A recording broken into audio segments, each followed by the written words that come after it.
Good morning बच्चों। आइए आपको फिर आज क्लास 9 के 12.1 का क्वेश्चन नंबर 4 के साथ, जो कि हेरोन्स का जो सूत्र पढ़ाए थे, हेरोन्स फॉर्मूला, उसी एक्सरसाइज से आपका क्वेश्चन नंबर 4 है। सवाल क्या कहता है? उस त्रिभुज का क्षेत्रफल, इसमें छोटा सवाल था तो लिख दिए हैं।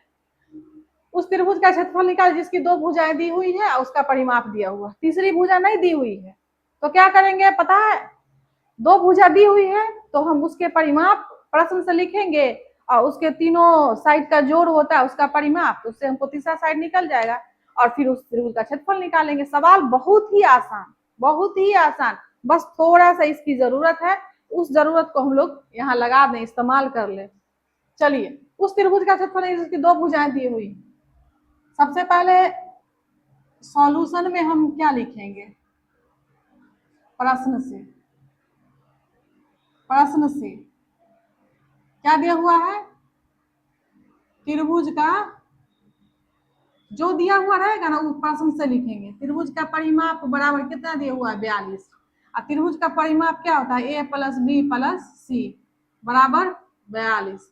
अब हमको क्या कह रहा है? उसकी दो भुजा दी हुई है, तो इसको एक को a मान लेते हैं, एक को b मान लेते हैं, c नहीं मालूम है, ठीक ना? तो दोनों को जोड़ेंगे तो कितना होगा? 28 प्लस सी बराबर 42। अगर हम सी निकालते हैं तो 42 माइनस 28 तो कितना हो जाएगा? 12 में से 8 गया 4, 3 बचा, 3 में से 2 गया 1, ये हो गया सी 14 सेंटीमीटर। अब ये आ गया मेरे पास, तो अब सी आएगा, इसलिए एस बराबर, एस क्या निकलता है? ए प्लस बी प्लस सी बटा 2। और आपको पहले से ही पता है परिमाप मेरे पास दिया हुआ कितना? 42, 42 बटे 2 यानी 21 सेंटीमीटर। जब हमको एस पता चल गया तो अब हमको क्या निकालना है? इसलिए त्रिभुज का क्षेत्रफल हमेशा याद रखेंगे। त्रिभुज का क्षेत्रफल जब हम निकाल रहे हैं विषमबाहु त्रिभुज से, तो इसका मतलब हेरोन्स फॉर्मूला ही लगेगा। S into S minus A into S minus B into S minus C. और एस कितना हमारे पास दिया हुआ? 21। 21 इंटू 21 माइनस, पहला मेरे पास था 18, दूसरा मेरा कितना था? 10, और तीसरा कितना आया? 14। समझ में आ रहा होगा?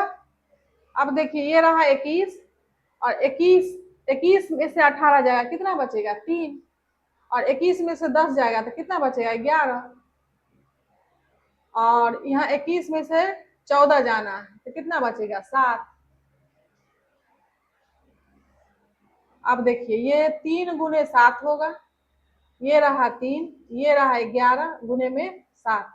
ध्यान से देखिएगा, 3 का तो स्क्वायर हो गया और 7 का भी स्क्वायर हो गया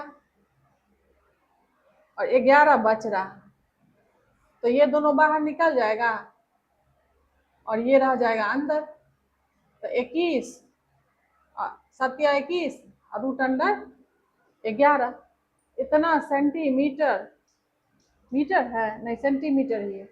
सेंटीमीटर आएगा तो सेंटीमीटर में आंसर दीजिएगा, अगर ये रहेगा मीटर में तो मीटर में ही आंसर दीजिएगा। और याद रखिएगा, क्षेत्रफल की इकाई वर्ग होती है और आयतन की इकाई घन होती है, यहाँ पर 3 पावर हो जाएगा। अगर हम सिर्फ परिमाप लेंगे तो उसका सिर्फ जो इकाई रहेगा वही रहेगा, सेंटीमीटर तो सेंटीमीटर, मीटर तो मीटर।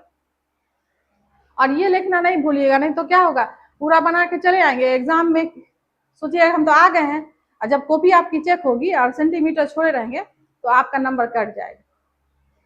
तो आज के वीडियो में बस इतना ही।